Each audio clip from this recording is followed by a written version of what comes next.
The late afternoon sun painted golden streaks across the Harper estate, brushing the manicured lawns and the soft stone paths with a warmth that felt both serene and unreal.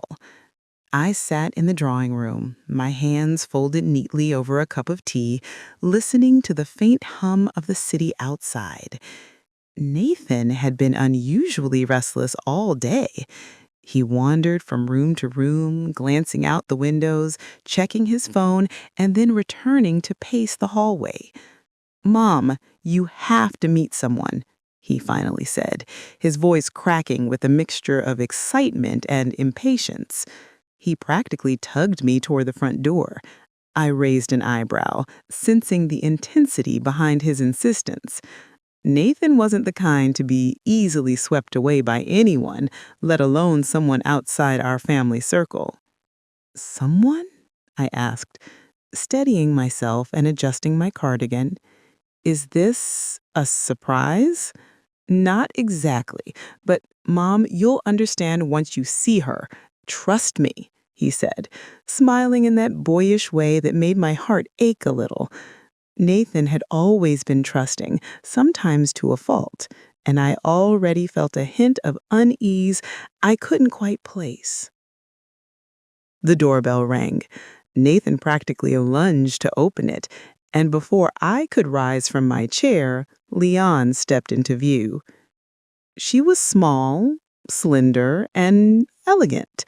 Her posture was impeccable, each movement calculated yet natural, as if she had rehearsed for this exact moment. Her dark hair was neatly tucked behind one ear, revealing delicate features that could be easily described as striking. But it wasn't beauty alone. It was the way she carried herself, the calm in her gaze, and the subtle, almost imperceptible charm that radiated from every movement. "Mrs. Harper," she said, extending her hand with a gentle grace that drew my attention immediately. Her voice was soft, melodic, yet each word landed with deliberate precision. "It's such a pleasure to meet you." I studied her quietly, taking in the way her eyes lingered just long enough to convey sincerity without overstepping boundaries. She mirrored Nathan's energy almost imperceptibly, leaning in when he spoke, smiling in exact proportion to his laughter. It was a calculated subtlety. Nathan, for his part, looked enchanted, practically glowing. "This is—" Nathan began, but he was lost for words, caught between awe and pride. "You're going to love her, Mom, really." "Charmed," I replied, carefully maintaining a neutral tone while silently cataloging every detail. Her grip was firm, but not overly so. Her smile was warm, but precise. There was awareness in her movements, a control over perception that felt deliberate. Dinner that evening was a delicate dance. Leon complimented Nathan on his recent business successes, asking questions that highlighted his intelligence while subtly boosting his confidence. She asked about my work in a way that seemed genuine, but every question was carefully phrased to draw out personal information. Her laughter was perfectly timed, always just long enough to affirm, never to overshadow. Nathan, enchanted, seemed to hang on her every word. He leaned in when she spoke, nodding at her suggestions, smiling at her jokes, his energy lifted by her presence. I observed him quietly, my senses alert.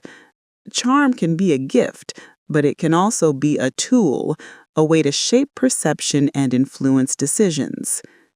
Leon's skill lay in subtlety. She didn't dominate conversation, she guided it. She mirrored Nathan's gestures almost imperceptibly, tilting her head slightly when he spoke, allowing him to feel the center of attention. When she shared anecdotes from her life, they were carefully constructed to highlight empathy and intelligence, never arrogance.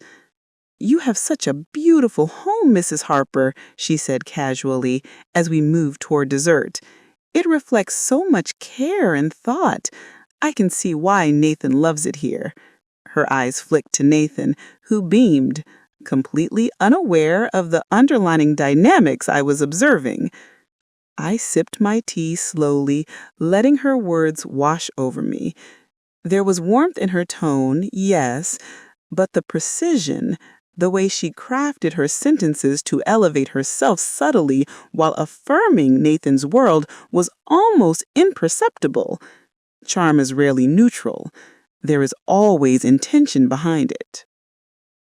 After dessert, Nathan escorted her to the door, his eyes sparkling with excitement. She lingered just a moment longer than necessary, her gaze locking with his in a silent, subtle affirmation of their connection. That small pause, almost imperceptible to the casual observer, carried weight. I noticed. Once the door closed, Nathan turned to me, radiating happiness. "Mom, isn't she amazing?" His voice trembled slightly with excitement. "She is skilled," I said carefully, choosing words that would not alarm him. My mind raced, replaying the dinner in my mind. Leon's behavior was methodical.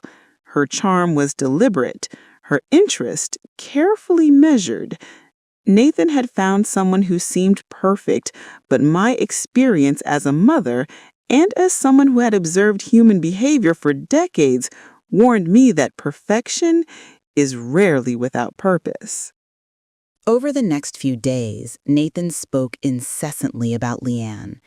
He described her laugh, the way she understood him, the little gestures she made that made him feel seen. I listened with patience, interjecting gently when appropriate, all the while observing. Leanne's influence had begun, subtle but effective. My vigilance had to be absolute. During a brief lunch with friends, Nathan mentioned Leanne, praising her intelligence and charm. I noted how even casual comments reflected the subtle control she wielded over his perception. Friends smiled, unaware of the undercurrents.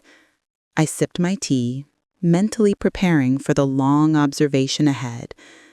By the weekend, Leanne had been invited into our home multiple times.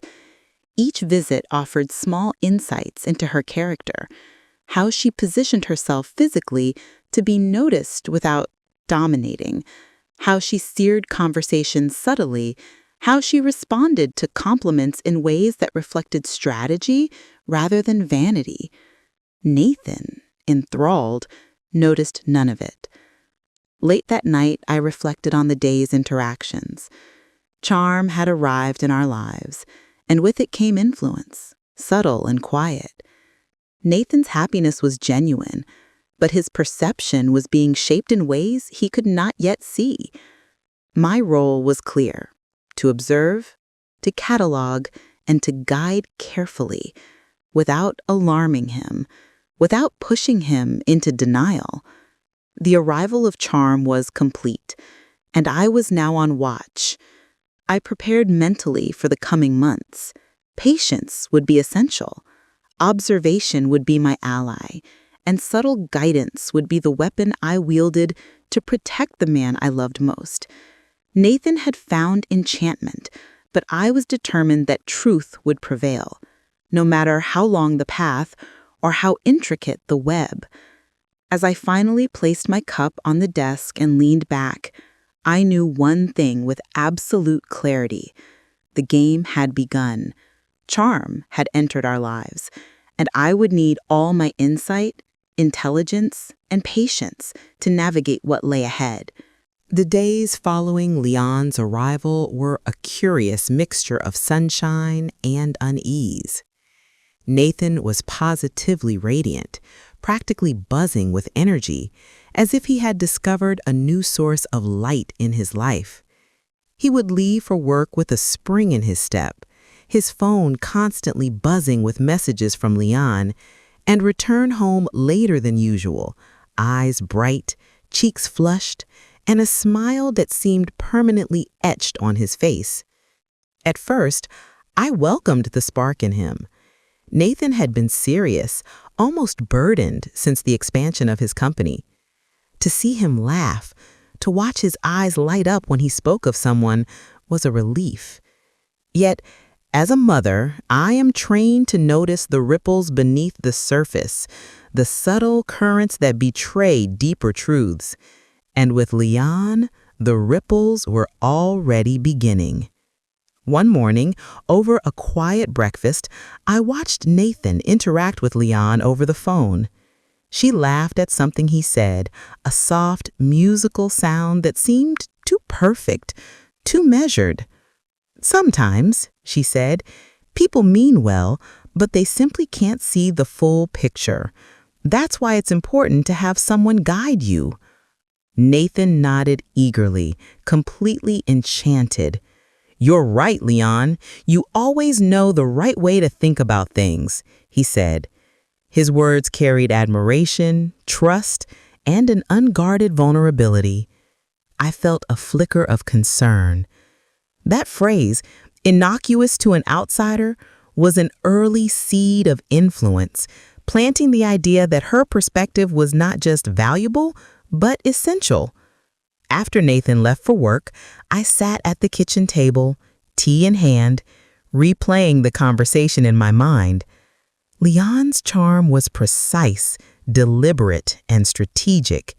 She did not dominate conversation, did not force her opinions aggressively. Instead, she guided subtly, planting ideas while nurturing Nathan's ego. It was a delicate balance, one that could easily slip unnoticed, but create a slow, almost imperceptible shift in perception.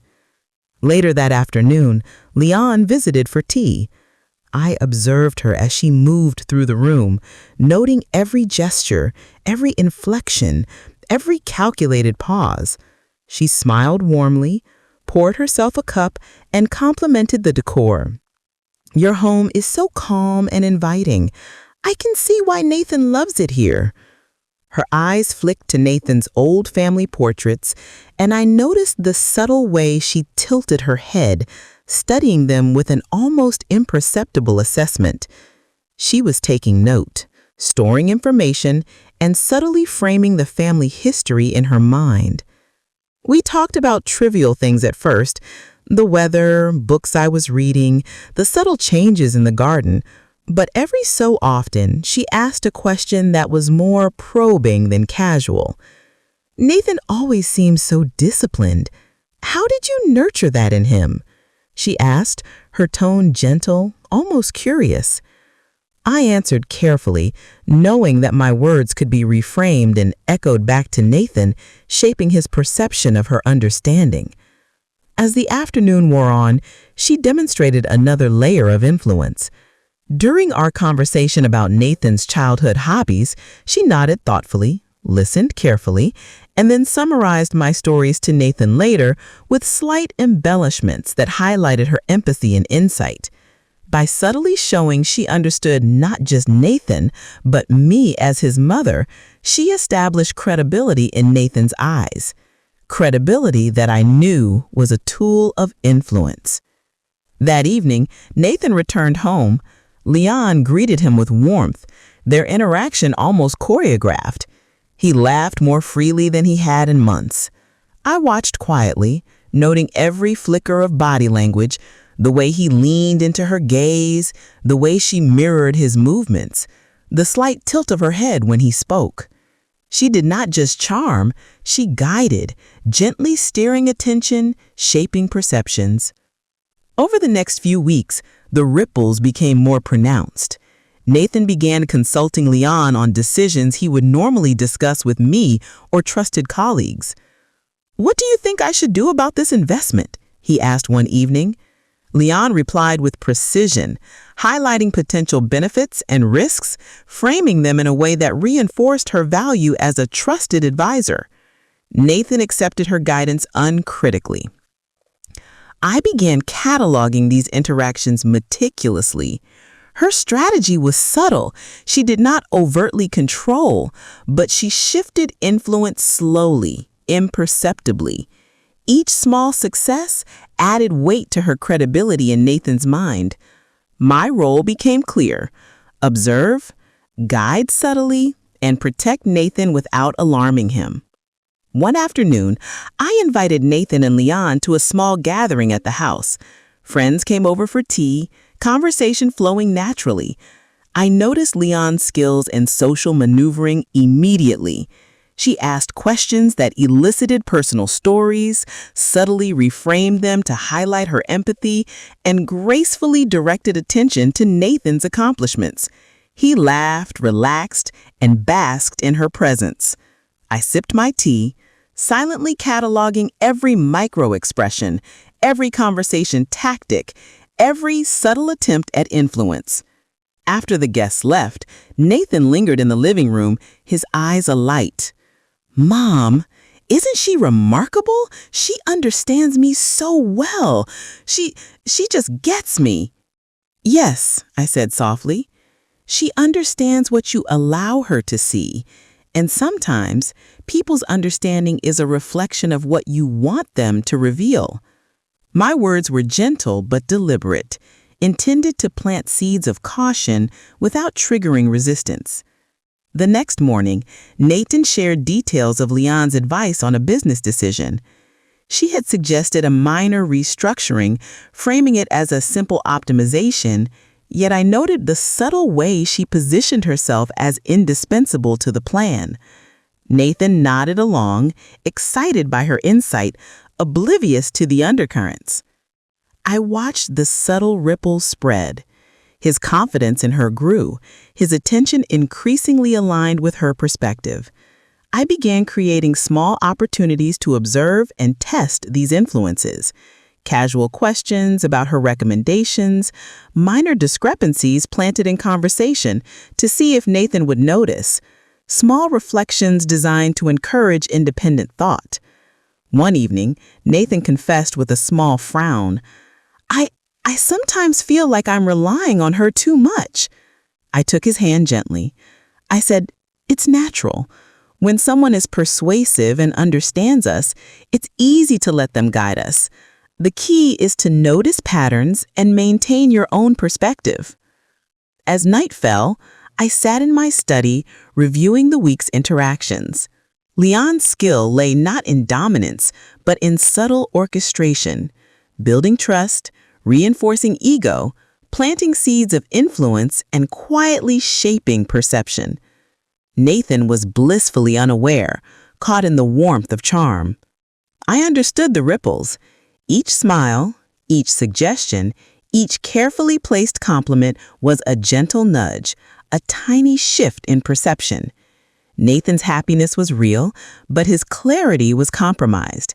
My vigilance had to increase. Observation, patient guidance, and careful intervention were now essential. By the end of the month, the ripples had become currents. Nathan spoke more about Leon than anything else, consulted her for advice before anyone else, and increasingly framed decisions in terms of her perspective. My role was delicate: support his happiness while preparing for potential deception. I reflected quietly, sipping tea as the sun dipped below the horizon. Charm had arrived, subtle and skillful, shaping the course of our lives. The ripples were spreading, and I knew I had to stay vigilant. Patience, insight, and strategy would be required to navigate the currents without alarming Nathan, to guide him to clarity before the first waves of deception could break. The arrival of charm had created ripples, and now it was my job to watch how far they would spread. Autumn was settling in, and the Harper home had taken on that soft, amber glow that comes from the lowering sun filtering through old oak trees. The air smelled faintly of wood smoke and the earthy scent of fallen leaves, grounding the house in a cozy, almost cinematic calm. But beneath the surface, the current stirred, subtle, almost invisible, but real. Nathan had become completely enamored with Leon. He was the same man I had always known, ambitious, intelligent, kind, but his perception was increasingly filtered through her presence.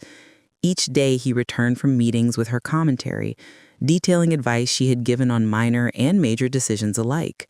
He spoke with awe, admiration, and trust, utterly unaware that he was seeing the world through her carefully crafted lens. It was a Tuesday morning when I first noticed something concrete. I was organizing some of Nathan's papers in his home office, an exercise in habit more than necessity, when I stumbled across a set of bank statements that didn't quite align. There were small, almost imperceptible transfers to an account that neither Nathan nor I had previously seen. The amounts were modest, easily overlooked, but regular, systematic, and carefully recorded. A chill ran through me.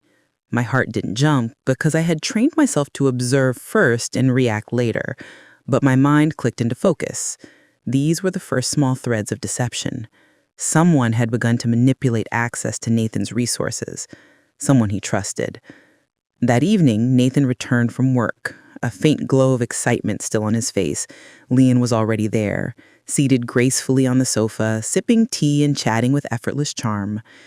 "You're home early," she said with a soft smile, though her eyes flicked to his laptop screen on the coffee table, noting activity, patterns, data. She was always observing, always collecting. Nathan plopped down beside her. "I wanted to discuss the new project. Leanne had some ideas." His words carried admiration and trust, almost reverence. I nodded quietly, masking the unease growing in my chest. I couldn't intervene directly. Direct confrontation would only push him further into denial. Patience, subtle guidance, and observation were essential. Over the next few days, I cataloged behaviors, inconsistencies, and micro-expressions. Leanne had a remarkable ability to blend warmth with subtle control. She would compliment Nathan in ways that reinforced her perceived insight into him, while simultaneously planting seeds that isolated him from alternative advice. She asked questions that appeared casual, but were carefully designed to gather information about his habits, preferences, finances, and relationships. One afternoon, she visited the garden and I observed from the kitchen window. Nathan leaned toward her, animatedly gesturing, while she nodded attentively. Each tilt of her head, each pause before responding, was calibrated to maintain engagement while subtly directing perception. She smiled warmly, but never without precision. I noticed the way her eyes would flit to my own occasionally, measuring, analyzing, testing boundaries. She wanted to know what I could see and what I could not. Later that week, I invited her to a small dinner with close family friends, a casual gathering intended to test her social maneuvering. I noticed immediately how she adapted. She asked questions that elicited personal stories, subtly reframing them to highlight her empathy. She steered conversation effortlessly, always making Nathan the center of attention while maintaining her own aura of insight. Even the most astute observer might have missed the calculated nature of her charm, but I did not. It was during this dinner that the first small contradiction surfaced. One of the friends mentioned a charity Nathan had supported years ago, praising his generosity. Leanne nodded enthusiastically, and then recounted an event with details that didn't match the timeline I knew. The discrepancy was subtle, almost invisible to anyone else, but to me it was a faint shadow on her carefully constructed image. Nathan, however, nodded and smiled, accepting her version without question. My concern deepened. The charm, the confidence, the apparent alignment with Nathan's values, it was all a carefully constructed performance, and Nathan, lost in admiration, could not yet perceive the cracks beneath the surface. Another evening, I overheard a conversation that chilled me further. Nathan had left his phone on the kitchen counter. Leanne was standing nearby, speaking softly as if unaware I could hear. Everything will fall into place soon," she said, her tone measured, almost conspiratorial. "Once we're married, the rest will be straightforward." My hand trembled slightly as I set down my cup. Straightforward? Married?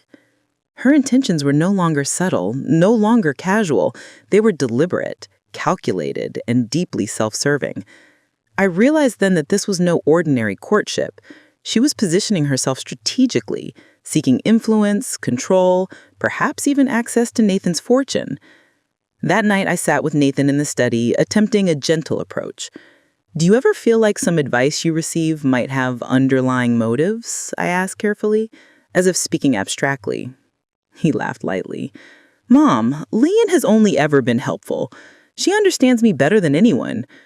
His voice carried trust, love, and a hint of incredulity at the very notion of doubt. I nodded, masking the anxiety roiling beneath my calm exterior. It was too soon for direct confrontation. The following days became a careful exercise of observation. I noted every micro-expression, the subtle hesitation before she answered certain questions, the slight tightening of her jaw when topics veered away from her control, the way she steered Nathan's attention to matters that positioned her favorably. Each moment was a thread in the web she wove, a web that Nathan, in his trust, could not yet see. One afternoon, I orchestrated a casual scenario to test her influence. I mentioned an old family investment, framed as a minor anecdote. Leanne's response was smooth, polished, and confident, but I noticed a tiny flicker, an almost imperceptible hesitation before she elaborated. Nathan missed it entirely, but I cataloged it. Patterns like these, small and consistent, were the proof I needed to anticipate her strategy. Even social encounters with friends began revealing subtle manipulations. Leanne would smile at Nathan, redirect conversations to emphasize her insight, and allow herself to appear generous, understanding, and indispensable, all while collecting information for future leverage. She was methodical, patient, and clever. And Nathan, trusting utterly, remained blissfully unaware. By the end of the month, the first real glimpses of deception had solidified. Leanne was no longer merely charming.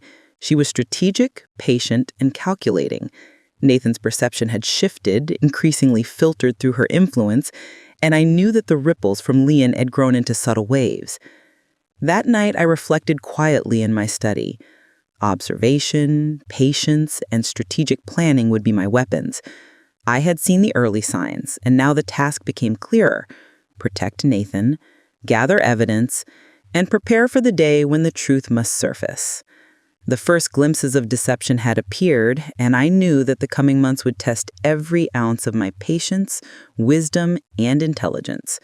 Charm could blind, but truth, carefully revealed, would ultimately awaken him, and I would ensure that day came.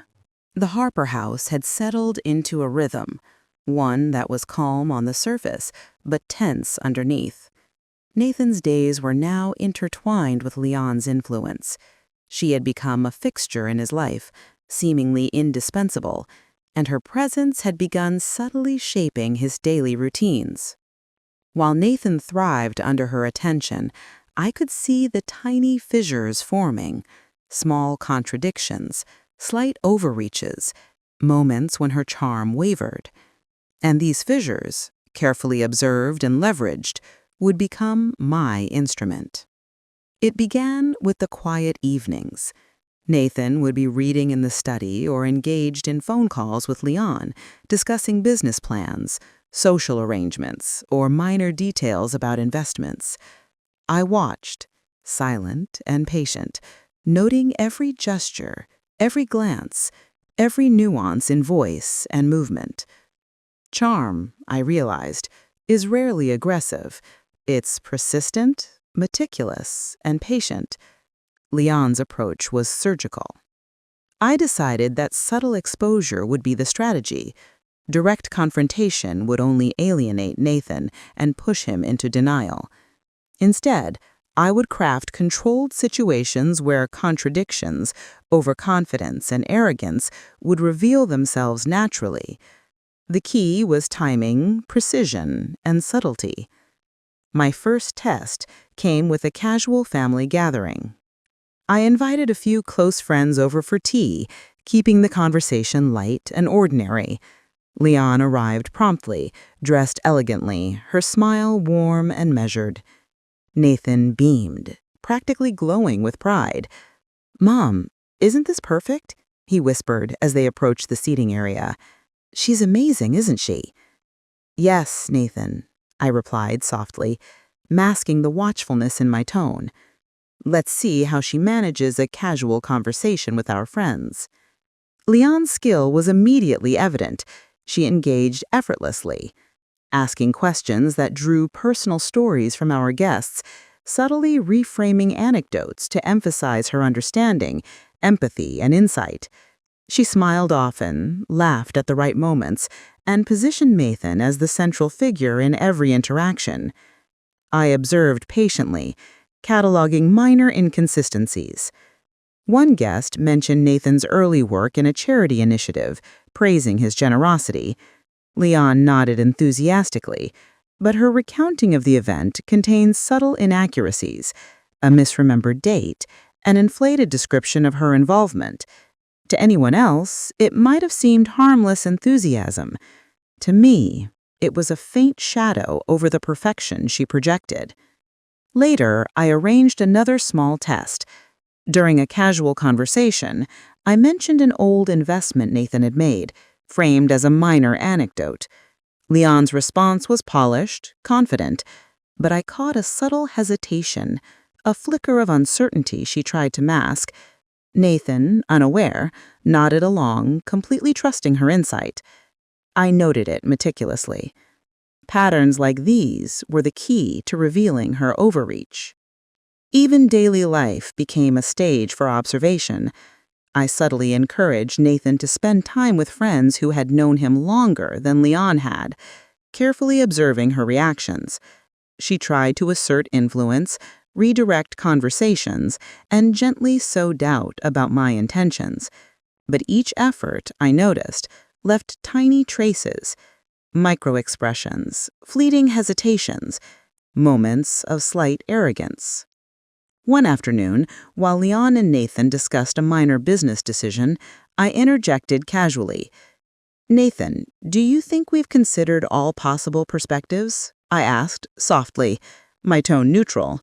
Leon's eyes flicked toward me, just for a second, curious, calculating, measuring. She replied smoothly, reaffirming her guidance, but the flicker of surprise was unmistakable. Even the most disciplined charm can falter when challenged subtly. I also began planting scenarios where Nathan could observe inconsistencies firsthand. Conversations about minor financial arrangements, casual stories from the past, or small social contradictions were framed carefully. My goal was not to accuse, not yet, but to let him witness the cracks for himself. Insight, after all, is far more enduring when discovered personally. During a quiet evening in the garden, I reflected on the patterns forming. Leon's tactics were consistent. She complimented, mirrored, guided, and isolated. Nathan's trust was absolute, his perception filtered through her presence. But cracks had begun. Her overconfidence, her subtle arrogance, and her meticulous planning could all be leveraged. Over the following weeks, I escalated the strategy. I invited a business acquaintance over under the guise of casual conversation, knowing Leon would attempt to assert her influence. She did, with the usual grace, steering the discussion, emphasizing her insights, and subtly highlighting Nathan's reliance on her guidance. But small contradictions slipped through. Tiny hesitations, minor exaggerations, the faintest discrepancy in dates. Nathan noticed, but only slightly. "Mom, did you catch that?" he whispered later, uncertain. "Something didn't sound right." "Yes," I said gently, "but notice how subtle it was. Sometimes what seems small can reveal much more than we initially perceive." I allowed him to process, knowing that awakening must come from personal observation. I also began planting subtle psychological nudges. During one afternoon walk, I asked Nathan about the origins of some advice Leon had given. "Do you know why she suggested that particular approach?" I asked, framing it neutrally. His response was thoughtful, puzzled. I assumed she understood it better than I did." I nodded, not correcting him, allowing the cognitive dissonance to settle. Awareness grows when we question assumptions, not when we are told the truth outright. Leon's overconfidence became increasingly evident. One evening, she recounted a minor anecdote about a past charitable initiative, embellishing her own role slightly. Nathan nodded, impressed. I asked a single clarifying question about the event, neutral, almost casual, and her mask faltered for a fraction of a second. That moment, fleeting yet telling, was noted. Over the next weeks, I orchestrated small social exposures, casual dinners, friendly debates, conversations with acquaintances who unknowingly highlighted contradictions. Each slip, each micro-expression, each hesitated word became a thread in the web of evidence I was gathering. Meanwhile, Nathan began to notice subtle inconsistencies. Small questions bubbled to the surface in his mind. A mismatch of dates, a story that seemed off, an answer that felt rehearsed. He was confused, caught between admiration and doubt, unsure how to reconcile the two. I allowed these moments to linger, careful not to force awareness, letting him piece the puzzle together gradually. One evening, after a particularly revealing interaction, Nathan approached me quietly. "Mom, I feel like, I don't know, something isn't right. I can't explain it," he whispered, his voice tinged with both worry and curiosity. I reached out and held his hand. "You're noticing patterns," I said gently. "The first step is observation. Watch, ask questions, and let clarity emerge on its own. Don't rush judgment. Truth, when discovered, lasts longer than any accusation." As night fell and the house settled into silence, I reflected on the careful orchestration I had undertaken. Observation, subtle exposure, and strategic nudges were now in motion. Leon's overconfidence and meticulous charm were being documented, contradictions logged, and her influence tested. Nathan's trust remained, but the seeds of doubt had been planted.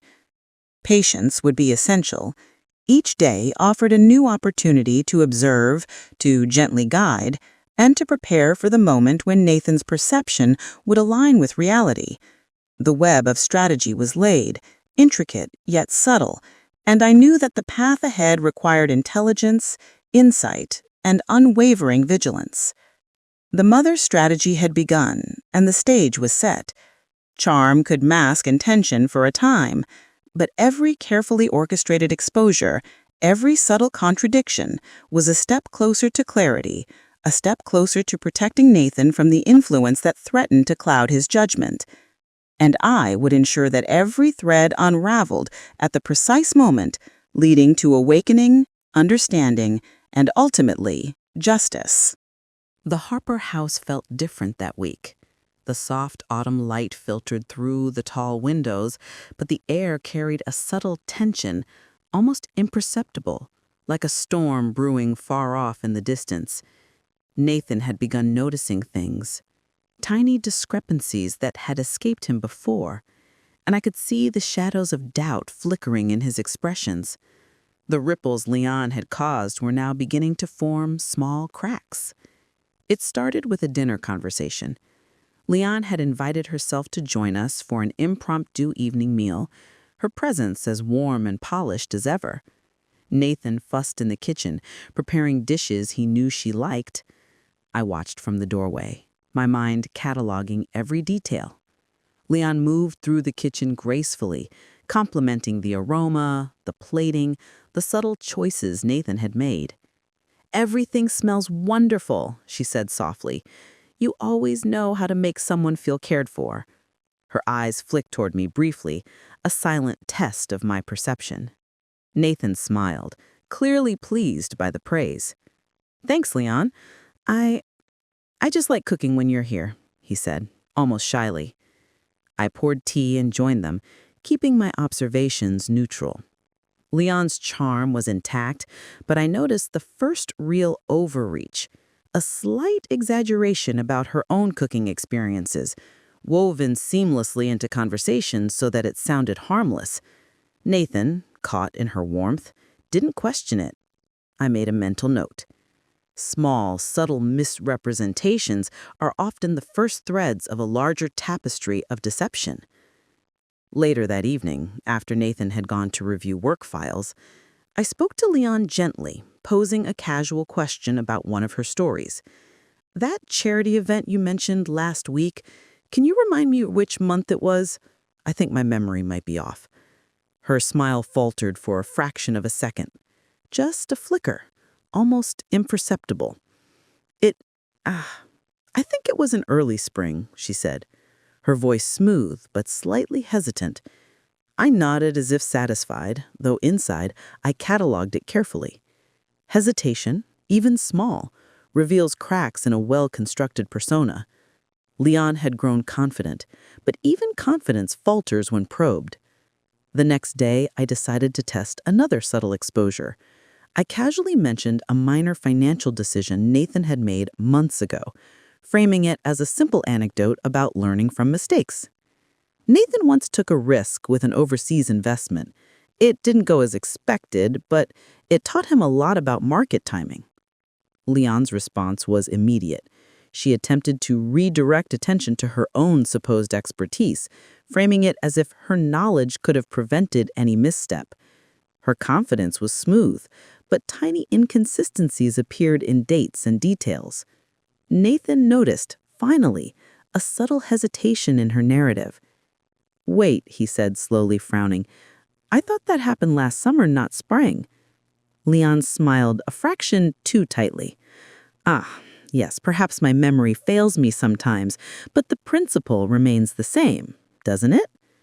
Her words were elegant, but Nathan's brow furrowed. The first real cracks in the illusion had appeared. I intervened gently.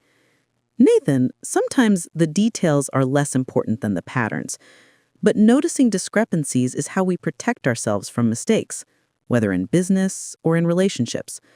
My tone was soft, guiding, not accusatory. His eyes met mine, and I saw the stirrings of awareness beginning to take root. Over the following week, I orchestrated additional small scenarios. Casual questions about past anecdotes, minor contradictions in Leon's recounting of events, and subtle social situations were arranged carefully. Each exposure was designed not to embarrass or confront, but to let Nathan observe inconsistencies firsthand. One evening, during a small gathering with friends, Leon recounted a story from her own past, a tale of generosity and clever problem-solving that, on the surface, seemed genuine. Yet her details contradicted subtle hints I had learned about her history. Nathan noticed the tension in my expression, a barely perceptible shift, and paused. He frowned, trying to reconcile the narrative with his observations. After the gathering, he walked with me to the study, speaking quietly. "Mom, I don't know. Something doesn't add up. I thought she seemed perfect, but..." His voice trailed off, uncertain. "Yes," I said softly. "Sometimes perfection is a mask, and masks, when observed carefully, reveal the truth underneath." Nathan nodded slowly, processing. The seed of doubt had been planted, nurtured by subtle exposure rather than confrontation. I could see the cognitive dissonance forming, a mix of loyalty, love, and emerging awareness. Meanwhile, Leon's behavior grew more aggressive. She subtly questioned Nathan's interactions with colleagues and friends, attempting to isolate him socially, a classic tactic of manipulation. But each attempt left traceable micro-expressions: slight arrogance, a fraction too long a pause before smiling, a subtle misstep in tone. I cataloged them meticulously, knowing each slip brought me closer to revealing the full picture. One afternoon, Nathan received a message from Leon suggesting a minor alteration to a business proposal, framed as a casual recommendation. I observed the exchange from a distance. Nathan accepted the suggestion, but I noticed his hesitation, the first real internal questioning of her judgment. "That's odd," he muttered, almost to himself. "I could have handled that differently." I placed a reassuring hand on his shoulder. "Good, Nathan. Noticing oddities, questioning patterns, this is how clarity emerges. Trust your instincts, they rarely fail." The next several days were a delicate dance. Leon continued her influence, subtly overstepping at times, while Nathan's awareness slowly increased. I carefully guided him with casual, non-confrontational questions. "Do you remember the last time she mentioned this? Does it match your memory? Or have you noticed anything that seems slightly off? Each question was a gentle nudge, allowing him to arrive at his own conclusions. Awareness, once personal, is far more lasting than truth delivered by accusation. Then came a pivotal evening. Nathan had been reviewing correspondence with Leon and paused, staring at his laptop.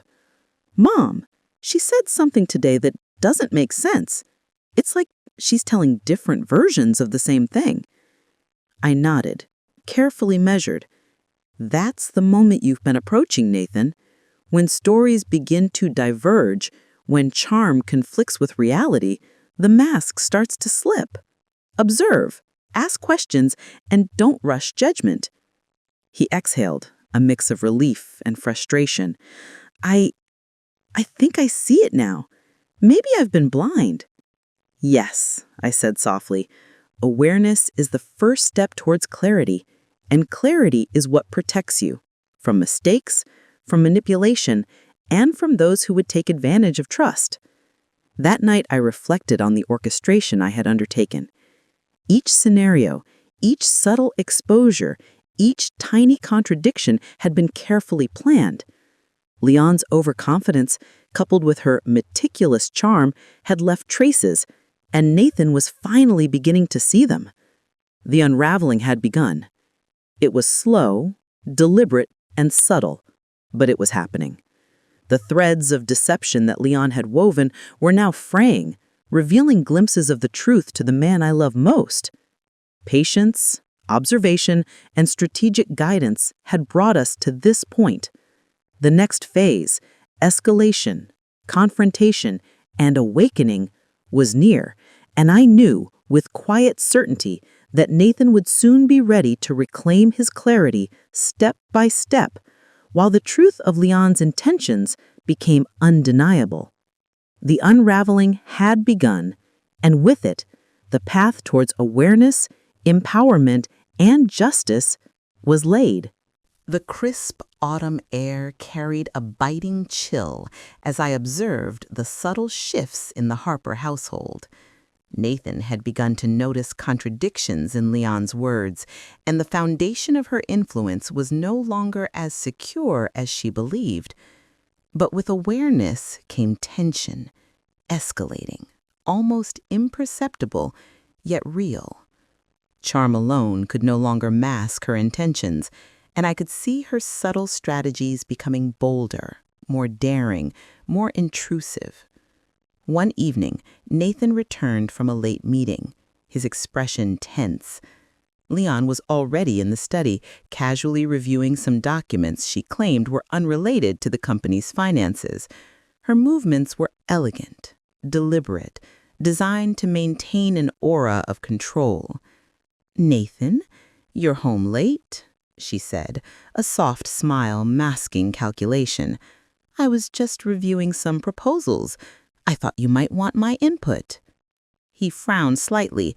I don't know, Leon. Some of these numbers don't add up. Did you check the latest reports before suggesting changes?" Her smile faltered for a fraction of a second, barely noticeable, but telling. "Well, I thought my suggestions aligned with the projections you shared with me last week," she said smoothly. "Perhaps I misunderstood a detail." I observed quietly from the doorway. Her subtle confidence was cracking. Leon's first misstep had been small, almost imperceptible, but it left a trace, a tiny thread that, when tugged carefully, could unravel the carefully constructed illusion. Over the next several days, her attempts to assert influence became more aggressive. She began questioning Nathan's decisions more openly, suggesting minor alterations to his social interactions, and attempting to isolate him subtly from colleagues who might offer differing perspectives. One afternoon, I arranged a casual lunch with Nathan and one of his longtime business advisors. Leon arrived, smiling, yet I noticed the slight tightening around her eyes as she assessed the dynamics. "So, Nathan, you've discussed this project with Mr. Carlton already, yes?" "Yes," Nathan said, hesitantly. But I wanted your input too. Her smile widened, but there was a trace of tension. Of course, I just hope my suggestions align with your advisor's insights. Sometimes outside opinions can be limiting. I noted the subtle implication. She was trying to create a wedge, planting doubt about Nathan's trusted relationships while elevating her own authority. Nathan's brow furrowed slightly, sensing the unusual tone. During the lunch, I allowed conversations to flow naturally, interjecting gently when needed to expose contradictions without accusation. I asked casually, "Leon, didn't you mention this proposal last month? Was it not presented differently then?" Her eyes flicked toward me, a momentary flash of frustration. "Well, I may have expressed it differently, but the essence is the same," she said smoothly. Nathan noticed the hesitation. His brow deepened. Later that evening, Nathan approached me quietly. "Mom, something's off. I thought I could trust her completely, but I'm starting to see inconsistencies. Little ones, yes, but..." His voice trailed, uncertainty mingling with frustration. I placed a gentle hand on his shoulder. "Nathan, awareness is a process. Notice patterns, contradictions, and inconsistencies. They reveal intent over time. Patience and observation are your allies." Meanwhile, Leon's tactics grew more calculated.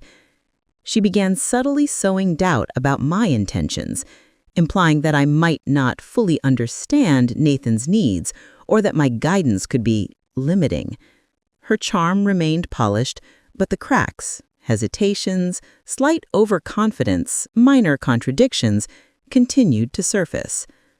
One afternoon, I orchestrated a controlled exposure. I casually mentioned a past decision Nathan had made independently, framing it as a small anecdote about learning from mistakes. Leon immediately attempted to redirect attention, claiming her advice could have prevented any misstep. But a tiny discrepancy appeared, a misremembered detail in the story. Nathan paused, frowning, and finally asked for clarification. "That's different from what you told me last week," he said slowly, incredulous. Her face betrayed a flicker of tension before she masked it with a polite smile. "Well, memory can be tricky, but the principle remains the same, doesn't it?" Nathan's eyes met mine. The cognitive dissonance was growing, a mix of trust, doubt, and curiosity. He was beginning to see that charm can mask manipulation, that words can be crafted to mislead subtly. Over the following days, I continued orchestrating small scenarios to test Leon's consistency. Casual questions, social gatherings, and minor discrepancies in recounting past events all served as threads to reveal her intentions. Each exposure was designed carefully, allowing Nathan to observe and process without feeling coerced or manipulated. One evening, as the sun dipped behind the horizon, Leon and Nathan were discussing a minor business decision. I listened quietly from the study, noting the subtle tension in Leon's voice as Nathan questioned her reasoning. "Are you sure that's accurate?" Nathan asked, brows furrowed, "because some details seem inconsistent." Her smile remained, but the edge of confidence was gone. I believe so," she said with a slight tremor in her tone. Nathan's eyes met mine. "Mom, I think she's not being entirely honest." I nodded, internally relieved. The escalation had worked.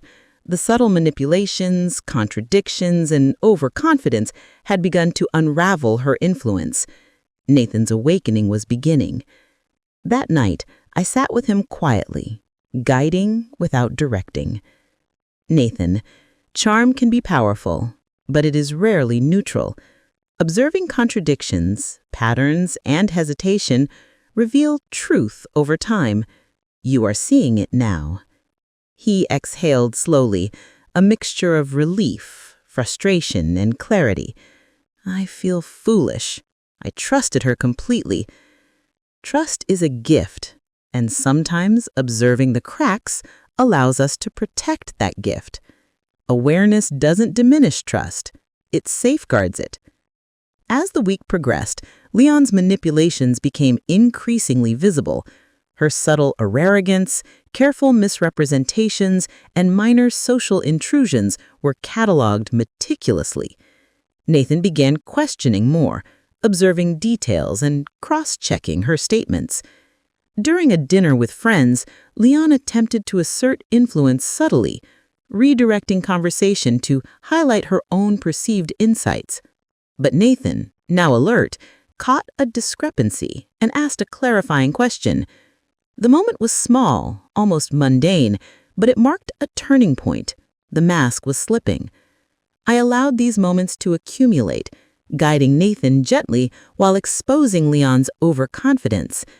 Each slip, hesitation, or contradiction became a thread, and the threads were weaving a clear picture for Nathan, one he could see for himself. By the end of the week, the escalation had achieved its purpose. Nathan's perception had begun to shift. His trust was now balanced with awareness. Leon's attempts to manipulate, influence, and control were becoming increasingly transparent. The carefully orchestrated exposures had revealed the cracks, and Nathan was starting to connect the dots. I reflected quietly that night, sitting in the dimly lit study. Patience, observation, and strategic orchestration had brought us to this moment. Leon's charm, so polished and meticulous, was beginning to unravel under the weight of subtle exposure and careful guidance. The escalation had been necessary. Conflict, though mild and controlled, had surfaced. Nathan's awareness was growing, and the path toward truth, clarity, and eventual awakening was now clearly laid before us. The game had intensified, and the threads of deception were beginning to unravel, but much remained to be revealed. Leon's overconfidence, manipulation, and subtle arrogance were exposed, yet her charm still lingered. Nathan's mind was opening, his trust tempered with doubt, and the stage was set for the coming confrontation that would ultimately illuminate the full scope of her intentions. The Harper house had grown quiet that week, the usual hum of routine replaced by a tension that could almost be felt in the air. Nathan had begun to notice patterns, inconsistencies, and contradictions in Lillian's words and actions. His trust, once absolute, was now tempered with hesitation. I watched from the shadows, careful not to rush the process, allowing him to process his own awakening. It began subtly one afternoon when Nathan was reviewing financial reports with Lillian. Her suggestions, once accepted unquestioningly, now prompted a rare hesitation from him. Lillian, hold on a second, Nathan said, brows furrowed. You suggested altering the marketing budget last week, but the figures don't align with the updated projections. Can you explain? Her smile, ever confident, flickered. Well, I thought the previous numbers were accurate. Perhaps I miscalculated. Nathan's jaw tightened. The word miscalculated sounded off, too convenient, too polished. He leaned back, his mind churning. Miscalculated? You knew exactly what you were doing. Why the discrepancy now? Her gaze dropped for the briefest of moments, just enough for Nathan to notice the subtle shift, a micro-expression betraying discomfort. Later that evening, he approached me quietly, a mixture of relief and unease in his eyes. Mom, I think I finally see it. I've been blind for so long, but something's wrong. She's not genuine. I nodded gently, keeping my voice calm and steady. You've observed patterns, contradictions, and inconsistencies. That observation is clarity. Now your instincts will guide you further. We sat together in the study, the soft amber light from the lamp illuminating the room, the quiet punctuated only by the distant hum of traffic outside. Nathan's mind raced, piecing together weeks of subtle contradictions, small lies, and overconfident assertions. He said, almost to himself, "I remember the dinner with friends last month. She told the story about that charity event. It didn't match what I knew.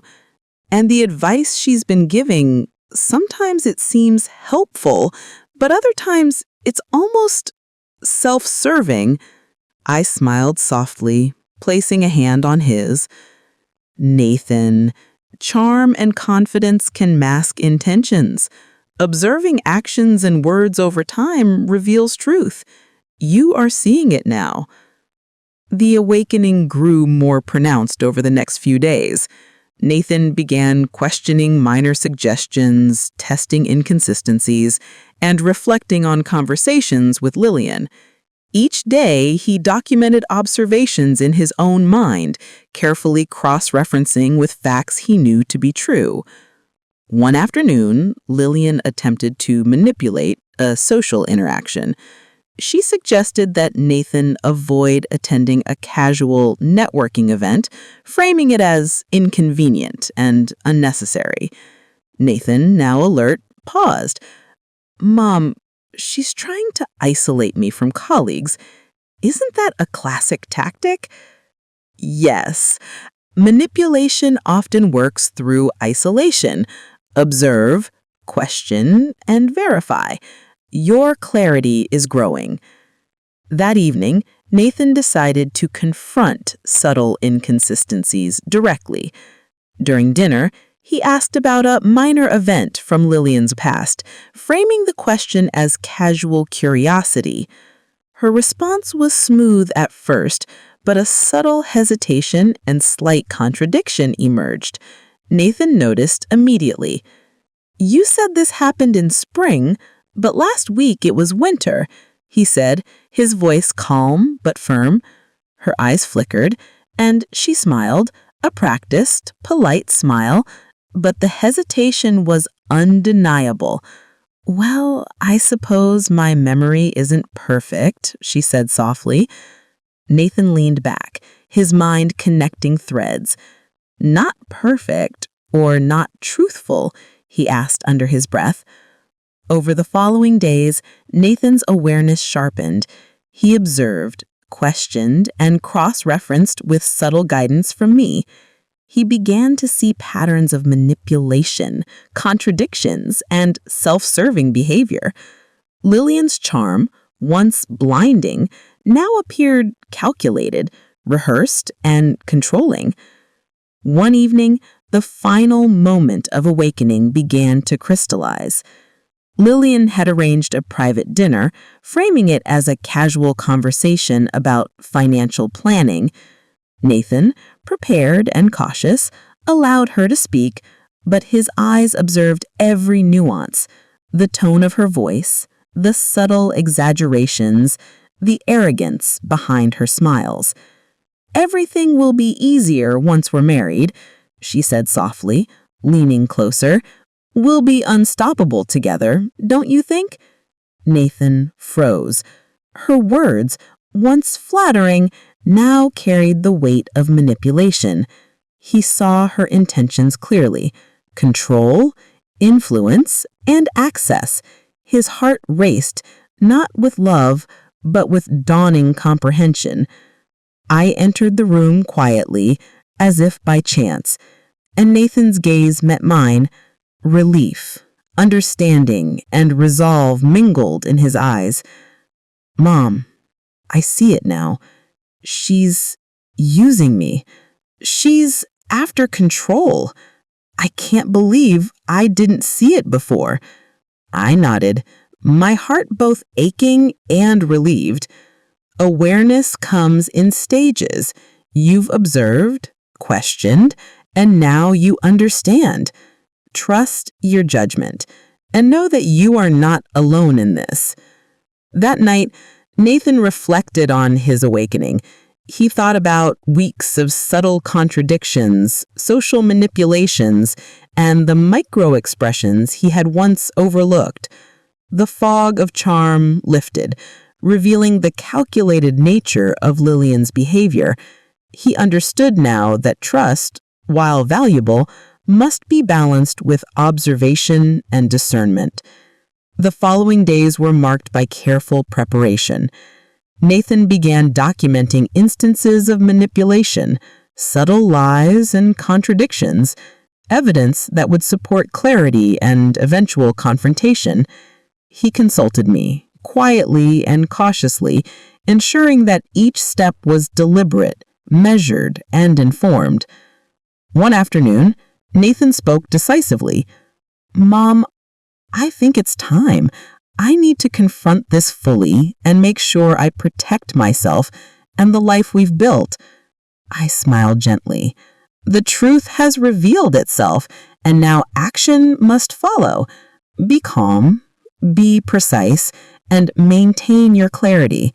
The rest will follow naturally." As the days progressed, Nathan prepared for the confrontation with Resolute.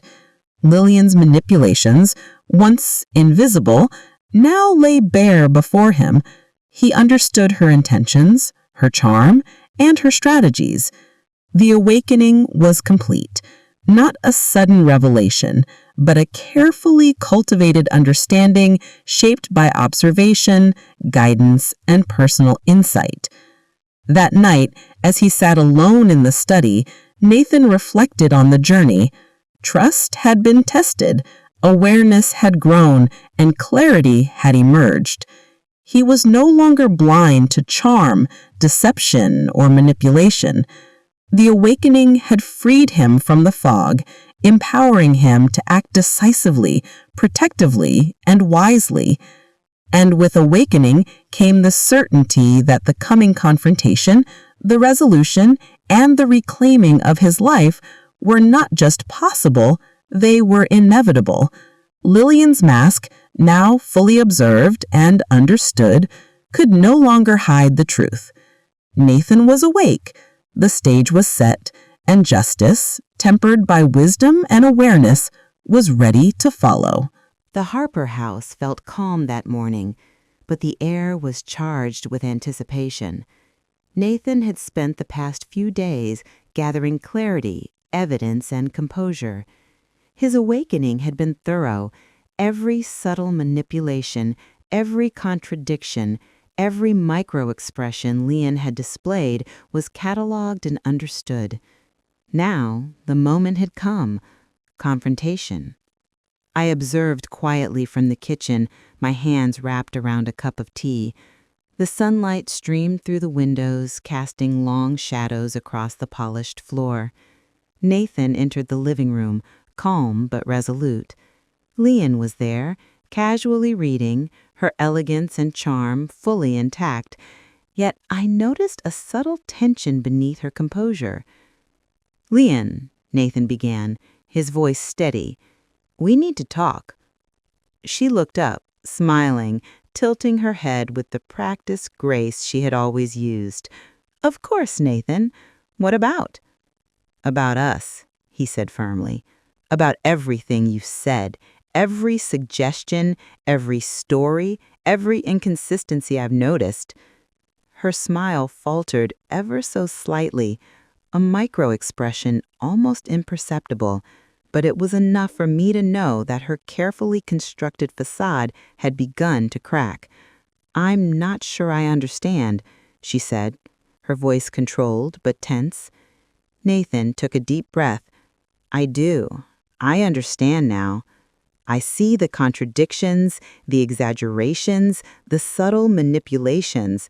I've observed patterns, inconsistencies, and moments where your charm was not just charm, it was strategy, calculation, and self-interest." Her eyes flickered with something fleeting, arrogance, disbelief, and the first sign of fear. She attempted to regain composure. "Nathan," he held up a hand. "No. I've listened, observed, and reflected. I've allowed myself to see the truth, and I won't ignore it. Your intentions, whether subtle or overt, are not aligned with trust, partnership, or honesty. They are self-serving, manipulative, and designed to control. Leon's carefully rehearsed words began to unravel. Nathan, it's not what you think. I've seen enough, he interrupted, his voice calm but firm. I trusted you. I was blind, but I am not anymore. Your charm, your calculated smiles, your stories, they no longer mask your intentions. Her hands tightened around the book she had been holding, knuckles white, her breathing shallow. You're making a mistake, she said, her voice faltering. I don't think so, Nathan replied. I am choosing clarity over illusion, trust over deception, and I am ending this. I will not allow manipulation to control my life, my choices, or my future. At that moment, the final threads of Leon's mask fell away.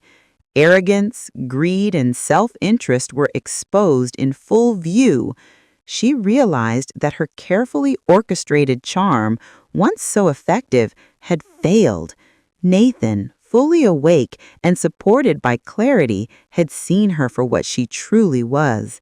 Tears pricked the corners of her eyes, not sorrow, but frustration and disbelief. She had underestimated patience, observation, and strategic guidance. She had misjudged the resilience and insight of both Nathan and me. Nathan turned to me, gratitude and relief shining in his eyes. Mom, thank you. I couldn't have seen this so clearly without your guidance. I was blind, and now I understand everything. I smiled softly, placing a hand on his shoulder. Awareness grows through observation and patience. You allowed yourself to see the truth, Nathan. That courage, clarity, and insight are what protect you. Leon attempted to respond again, but Nathan's resolution was unshakable. There's nothing more to say. I am reclaiming my life. The choices I make now will be free from manipulation. She left shortly after, her departure quiet but heavy with defeat. Outside, the autumn wind carried the first hint of frost, symbolic of the clarity and cold reality that now replaced charm and deception. In the days that followed, Leon faced social consequences. Friends and acquaintances who had once admired her charm began noticing inconsistencies, subtle manipulations, and self-serving behavior. Her reputation, carefully curated, began to erode. She had underestimated patience, observation, and the intelligence of those she sought to influence. Nathan, meanwhile, began rebuilding his life with renewed focus, trust balanced by awareness, and a deeper understanding of human psychology. He reached out to colleagues, friends, and family, repairing any subtle rifts Leon had attempted to create. He reflected on the lessons learned. Trust is valuable, but awareness is essential.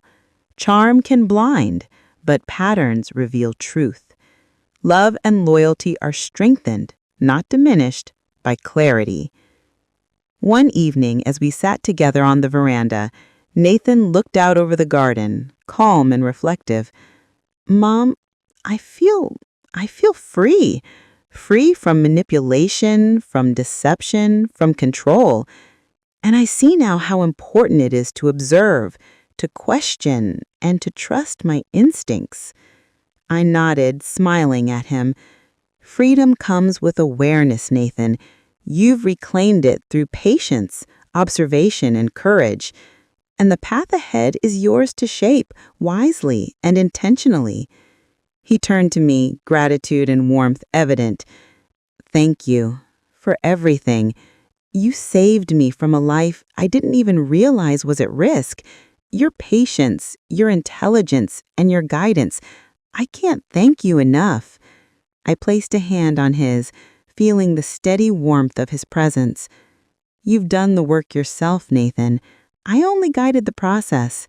Awareness and courage are yours, Nathan, and now you can move forward stronger, wiser, and free. The days that followed were calm, the tension dissolved, replaced with clarity and purpose. Nathan resumed his life with renewed energy, embracing relationships, responsibilities, and personal growth with discernment and insight. He had learned the value of careful observation, the importance of questioning assumptions, and the strength that comes from clarity. As for Leon, the consequences of her manipulations unfolded naturally. The social isolation, reputational erosion, and subtle exposure of her tactics ensured that she could no longer influence or manipulate others in the same way. Justice, tempered with patience and intelligence, had been served, not harshly, but inevitably fair. One quiet evening, I reflected on the journey with Nathan. The challenges, the subtle manipulations, the awakening, and the ultimate confrontation had been intense but necessary. A mother's insight, patience, and strategic guidance had protected him, allowing truth to surface naturally. Nathan had reclaimed his life, and Leon's game had ended. The Harper home felt warm and safe again, the lessons of manipulation replaced by awareness, trust tempered with insight, and love fortified by clarity. Nathan's life, once threatened by charm and deceit, was now his own, protected, enlightened, and free. And as night fell, the soft glow of the lamps casting shadows across the familiar walls, I knew that the journey had been worth every moment. Truth, awareness, and justice had prevailed, leaving a story of courage, insight, and human resilience that would guide us forward always.